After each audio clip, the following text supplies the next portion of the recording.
Stand up right now if you're physically capable. Go ahead. I'll wait right here while you get to your feet.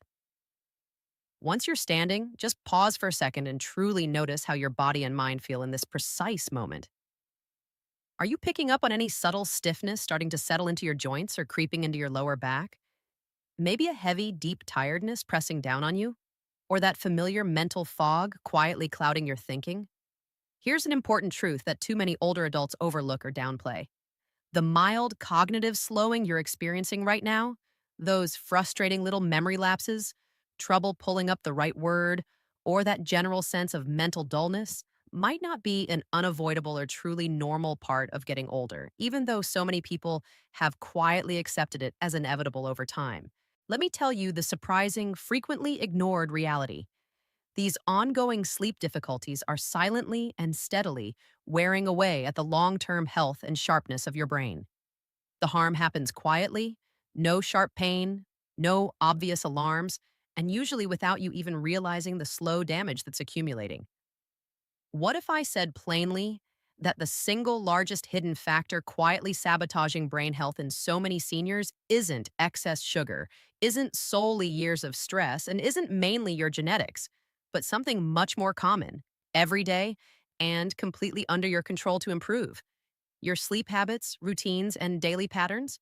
I'm doctor, and for over 20 years, I've focused my career and clinical research on exploring the deep, powerful links between sleep and sustained brain health, particularly as we age. In my practice, the same concerning pattern shows up with discouraging frequency. Older adults come in feeling anxious, often truly scared, convinced their growing memory slips, increasing irritability or short temper, or episodes of confusion are just unavoidable markers of aging that everyone has to accept eventually.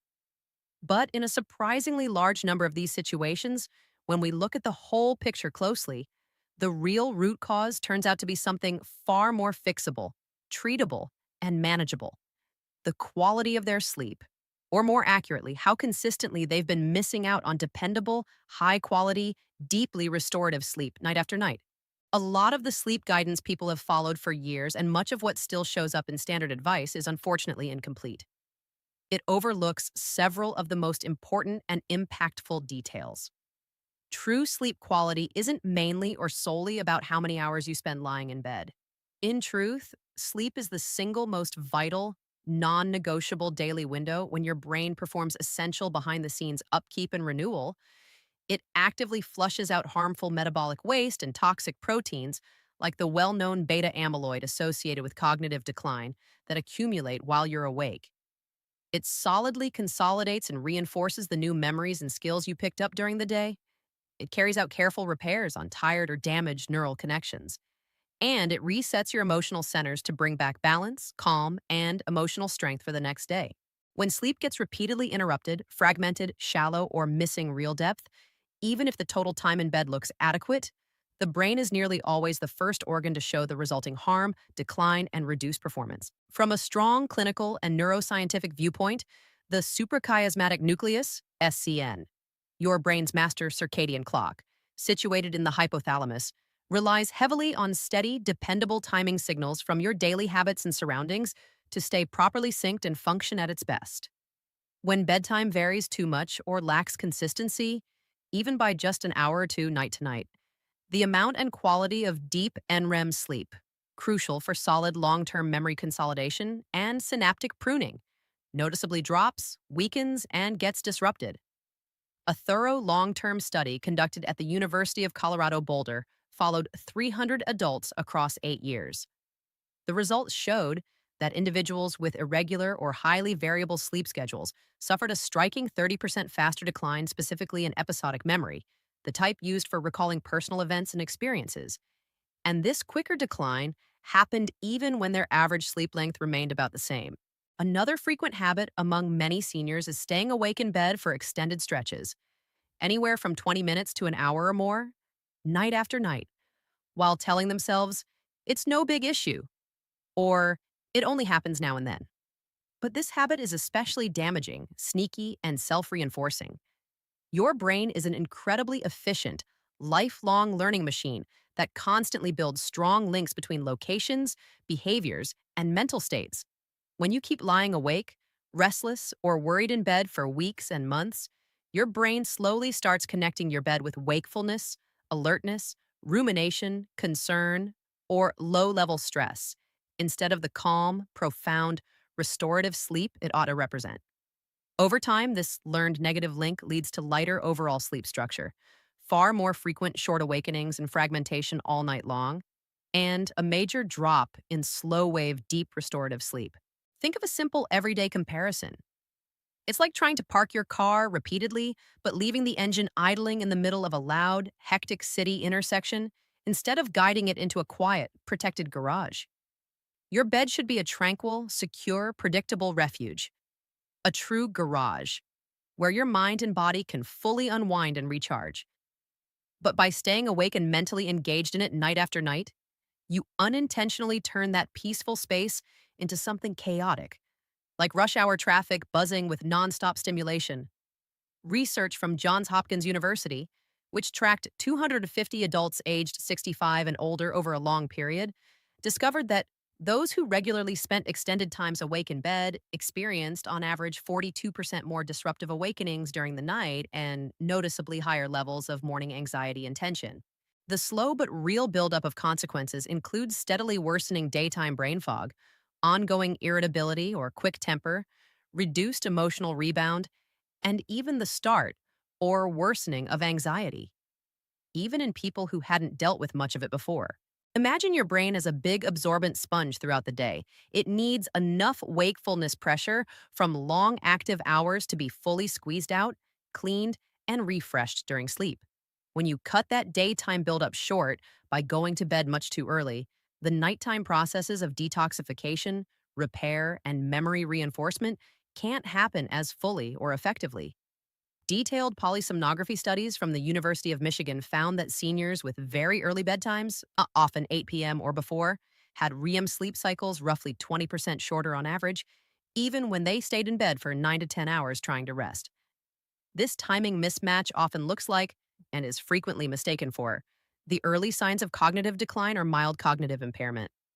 The good news is that in most cases, this is largely reversible with steady, thoughtful tweaks to bedtime. Additionally, controlled research from Stanford University showed that even moderate ambient light at night in adults 65 and older could reduce melatonin production by as much as 50%. That reduction led to lighter, less efficient sleep stages, poorer memory formation and retention the next day, and small but detectable drops in executive function. Far too many seniors underestimate how damaging this one subtle environmental factor can be over the long haul, mainly because the brain gives no dramatic, painful warnings when melatonin is consistently lowered. The cognitive and emotional effects build gradually and silently over months and years, making the link to poor sleep habits hard to spot in real time.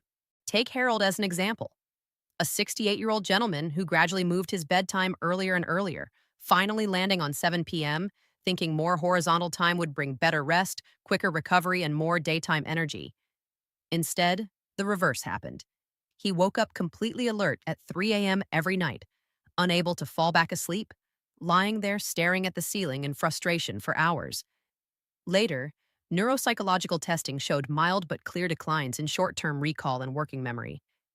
He'd also been using low-dose sleep medication every night for years, though it was losing its impact. Working together, we set a strict, non-negotiable morning wake-up time, no matter how little sleep he'd had. Greatly cut nighttime light exposure, especially from screens and hallway lights, and slowly pushed bedtime later by 15 minutes every few nights. Harold's deep sleep percentage rose by an impressive 35% per his sleep tracker. In just 8 weeks of sticking with it, his word recall and list learning scores improved from 1520 to 1920. The thick morning brain fog that had bothered him for years vanished completely, and his daytime mood became calm, patient, and positive. The rest protocol effectively restarted his brain's natural repair and regulation systems. At the heart of the rest protocol is rhythm, establishing a fixed wake-up time every single day. Commit solidly to getting up and out of bed at exactly the same time each morning, regardless of how poorly or shortly you slept the night before. Next comes stimulus control, a proven behavioral sleep technique. If you're lying awake in bed for more than 20, 30 minutes, anytime during the night, and sleep won't come, Despite trying to relax, get up quietly, keep lights very low, using a small red or amber light for safety if needed, and do something truly boring and non engaging, like reading dull pages from an uninteresting book, listening to calm non story sounds, gentle nature recordings, or soft instrumental music, or sitting quietly in another room. The aim is to retrain your brain to strongly link your bed and bedroom with rest, relaxation, drowsiness, and deep sleep, rather than wakefulness, overthinking, or anxiety.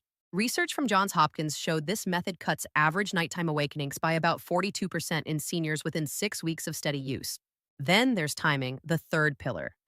Target a bedtime window usually between 9:30 p.m. and 10:30 p.m. for most seniors. Adjust a bit according to your natural chronotype or daily schedule, but this range has solid supporting evidence. If your current bedtime is much earlier, like 7:30 or 8 p.m., shift it later gradually in 15-minute steps every few nights until you reach better biological alignment. Finally, deliberately reduce nighttime light exposure and talk over any current sleep medications carefully with your doctor. After sunset, use only dim, warm, amber, or red lighting at home and steer clear of blue light screens, phones, tablets, TVs, etc., for at least 1 hour before bed, ideally 90 minutes to 2 hours. Safeguarding your natural melatonin is essential for deeper, more restorative sleep and for aiding overnight brain detoxification, memory consolidation, synaptic balance, and emotional reset. Even small, consistent improvements in light control and screen habits often deliver surprisingly large and lasting gains in daily brain performance and overall well being. To be fully clear and responsible, the REST protocol offers safe, evidence based lifestyle and behavioral approaches to enhance natural sleep quality and support brain health. It is not a medical cure, treatment, reversal, or prevention for diagnosed conditions like dementia, Alzheimer's disease, vascular cognitive impairment, Lewy body disease, frontotemporal dementia, or other serious progressive neurological disorders. Never stop, change, or adjust any prescribed medications, including sleep aids, antidepressants, blood pressure drugs, cognitive enhancers, etc., without complete discussion and approval from your physician or neurologist. If you have untreated obstructive sleep apnea, serious heart issues, such as congestive heart failure, recent heart attack, or arrhythmias, severe untreated depression, bipolar disorder, restless leg syndrome, chronic pain disrupting sleep, or other major medical or psychiatric conditions, speak with your doctor, a sleep specialist, or relevant expert before making significant shifts to your sleep routine. The smartest way is gradual. Start with a fixed wake-up time, slowly adjust bedtime, then add stimulus control and light management once the base feels steady. Gradual shifts let your body and brain adapt comfortably and sustainably, much better than abrupt changes.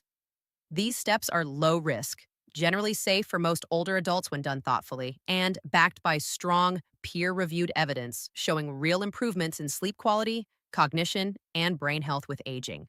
My personal challenge to you today: pick just one piece of the REST protocol, maybe committing to a fixed wake-up time, even on weekends, slowly moving bedtime toward 9:30, 10:30 p.m., cutting evening light exposure, or applying stimulus control when awake too long in bed, and stick to it diligently for the next 30 days, no exceptions. Each day, write a short note about how your mental clarity, mood steadiness, and memory dependability feel compared to before.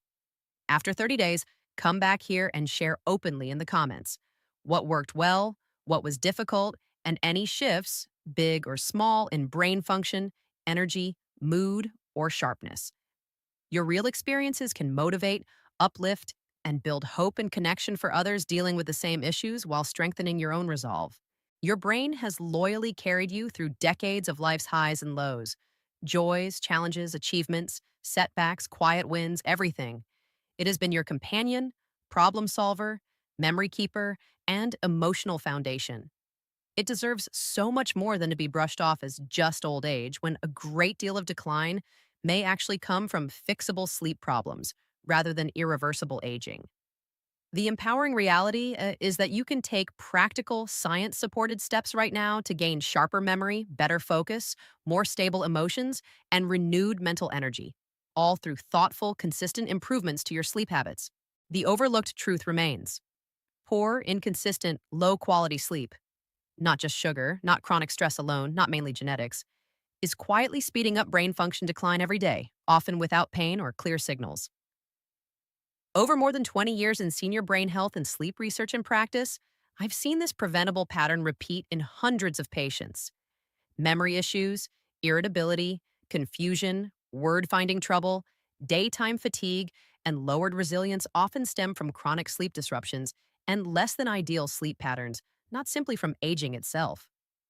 Sleep serves as active nightly brain maintenance, clearing toxins, storing memories, repairing connections, resetting emotions. When quality drops, the brain suffers first and most deeply.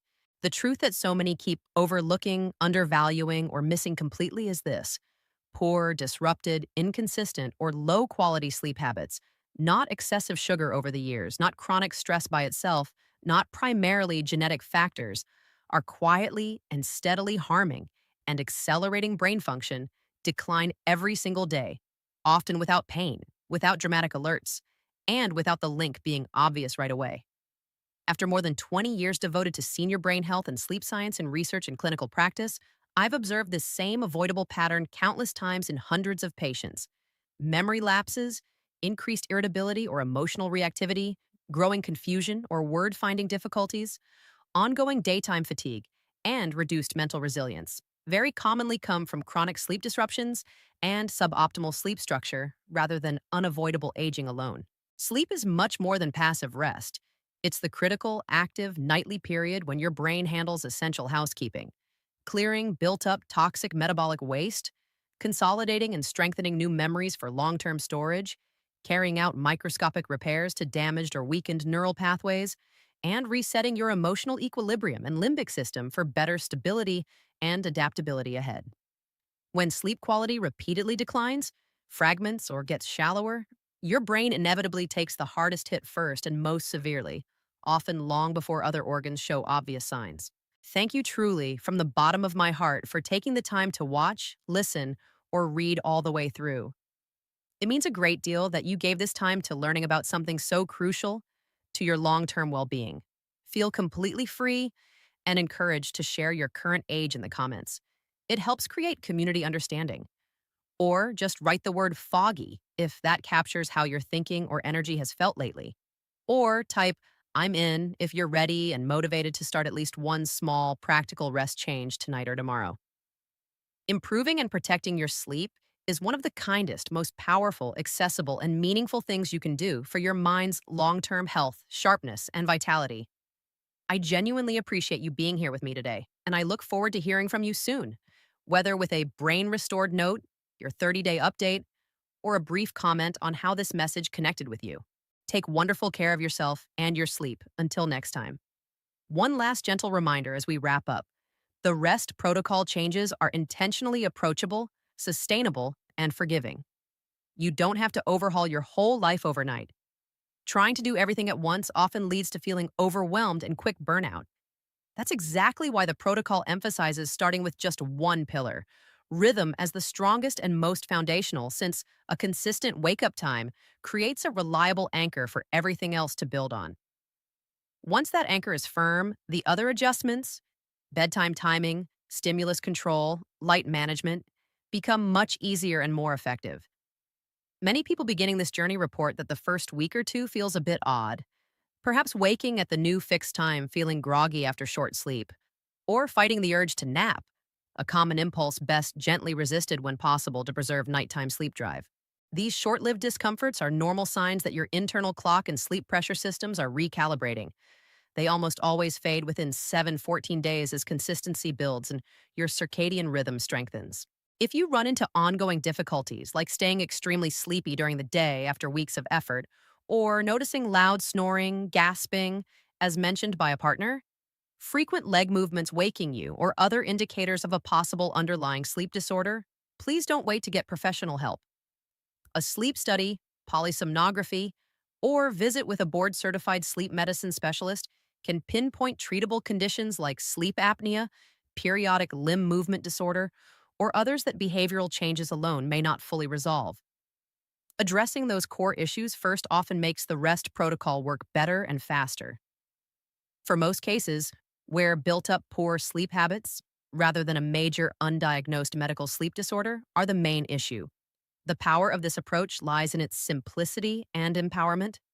No costly devices, unusual supplements, or complicated routines are needed. What matters is consistency, patience, and giving sleep the same importance you give to nutrition, exercise, and relationships.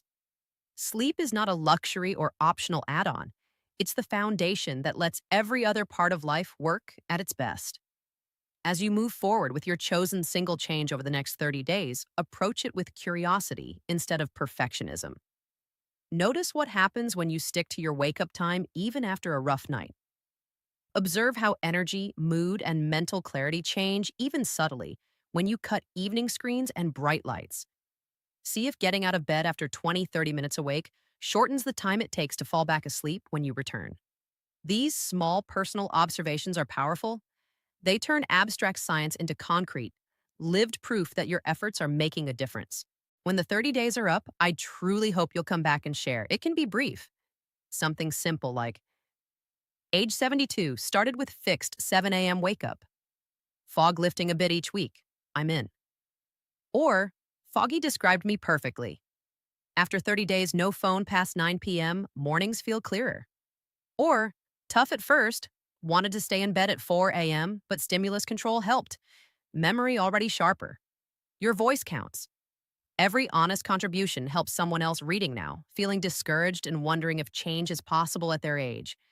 It shows they're not alone, that modest, consistent steps can bring real progress, and that it's never too late to give your brain the nightly support it has quietly needed. In closing, here's my final thought. Aging itself is not the enemy of a sharp, vibrant mind. Neglecting the brain's most essential nightly recovery process is. By choosing, even in one small way, to prioritize better sleep structure, you're investing in lasting mental clarity, emotional balance, and resilience that improve every part of life. You've already taken the toughest step by reading to the end and opening yourself to the idea that just getting older may not be the full story. Now, the next small step is yours. Pick your one rest element tonight. Commit to starting tomorrow morning. Track it gently for 30 days. Then return and tell us how it went. Your clearer minded future self is waiting on the other side of that consistency. Thank you once again for your time, your attention, and your willingness to consider a new perspective on brain health. Sleep well, live sharply, and I look forward to hearing from you. Until next time, take good care.